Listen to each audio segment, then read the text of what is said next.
الرحمن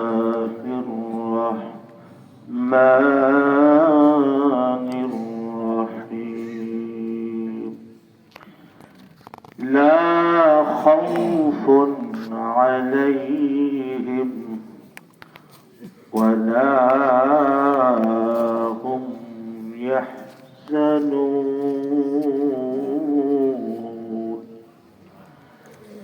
ألا إن أولياء الله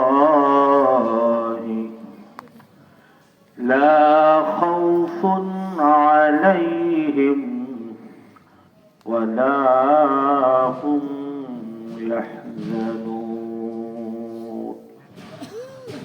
الذين آمنوا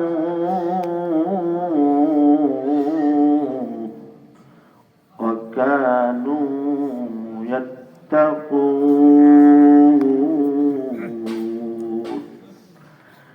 لهم البشرى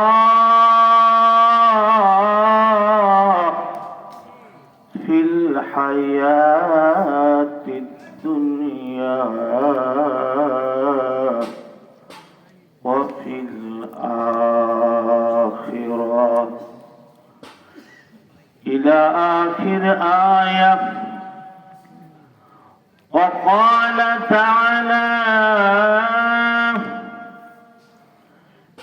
يا أيها الذين آمنوا اذكروا الله ذكرا كثيرا وسبحوه بكرة وأصيلا. وقال رسول الله صلى الله عليه وسلم من أحب لله وأبغض لله. وقال رسول الله صلى الله عليه وسلم الحب في الله والبغض في الله. إن الله وملائكته يصلون على النبي يا أيها الذين آمنوا صلوا عليه وسلموا تسليما. اللهم صل على سيدنا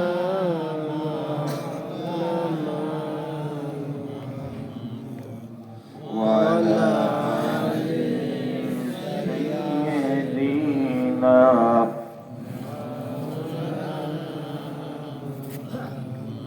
প্রাণ খুলে মহব্বতে পুরি আল্লাহুম্মা সাল্লি আলা সাইয়্যিদিনা মাওলানা মুহাম্মদ ওয়া আলা আলি সাইয়্যিদিনা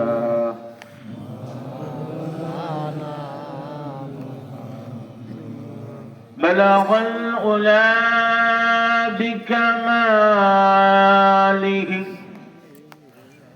كشف الدجى بجماله حسنت جميع خصاله صلوا عليه وآله.